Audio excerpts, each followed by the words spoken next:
Salut à toi, donc on va se retrouver aujourd'hui pour une petite vidéo sur le cycle de l'eau. Alors tu vas tout d'abord devoir imprimer si possible une feuille avec un schéma vierge du cycle de l'eau. Donc tu trouveras cette feuille sur le Padlet. hein. Je la déposerai aussi, enfin tu auras l'occasion de la visualiser pardon, sur la vidéo.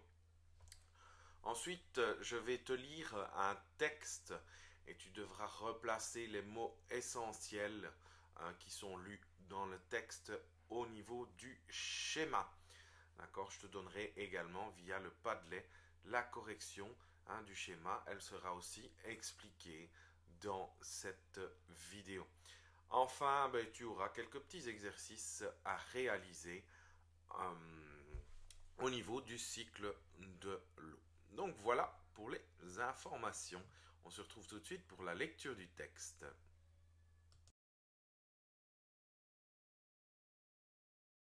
Voilà donc le texte sur le cycle de l'eau. L'eau des lacs, des cours d'eau et surtout celle des océans et des mers, chauffée par le soleil, s'évapore. C'est ce que l'on appelle l'évaporation. Certaines formations végétales, comme la forêt dense, rejettent également de l'eau à cause de l'évapotranspiration. Cette eau rejoint alors l'atmosphère sous forme de vapeur d'eau. L'air chaud et humide s'élève. En s'élevant, il se refroidit. Les gouttes d'eau se regroupent pour former des nuages. C'est l'effet de la condensation. Cette eau, contenue dans les nuages, retombe sur les océans et les continents lors des pluies et des tombées de neige. Précipitations. Environ les 3/4 des précipitations se font sur les océans et les mers. Dans ce cas, le cycle de l'eau est très court. Quand l'eau tombe sur les continents, elle ruisselle ou s'infiltre à travers les roches. Infiltration ou écoulement souterrain. Une partie de cette eau tombée est soustraite naturellement à l'infiltration par les plantes. L'eau infiltrée rejoint dans un temps plus ou moins long un cours d'eau. L'eau va de nouveau aller dans l'océan, les lacs, et va reprendre le même chemin. Ainsi, c'est un cycle qui recommence à chaque fois. Cependant, une partie de l'eau infiltrée est totalement piégée par les roches. Elle forme des nappes phréatiques et ne devient accessible à l'homme qu'après creusement ou forage de puits. C'est ainsi que se sont formées, au cours de l'histoire géologique de la Terre, les nappes phréatiques contenant de l'eau fossile.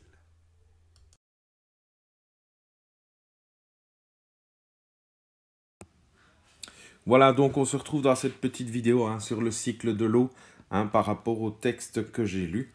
Je vais reprendre le texte et on va noter justement les différents mots-clés.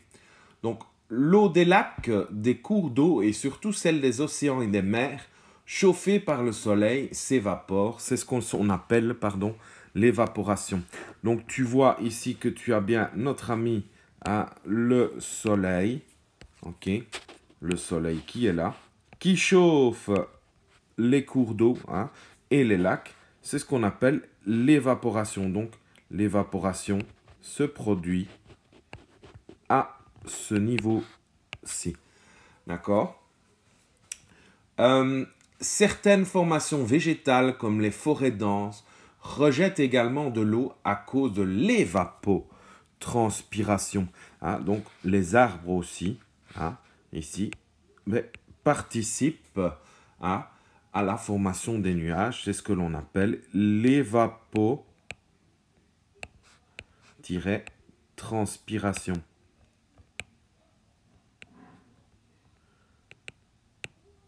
Alors, je te mettrai le texte également pour toi pouvoir le relire si besoin.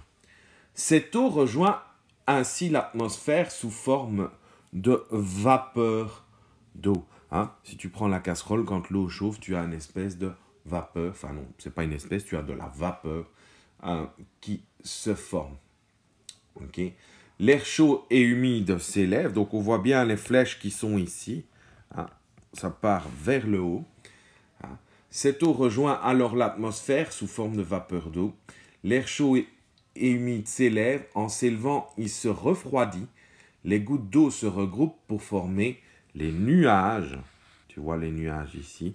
C'est ce que l'on appelle la condensation.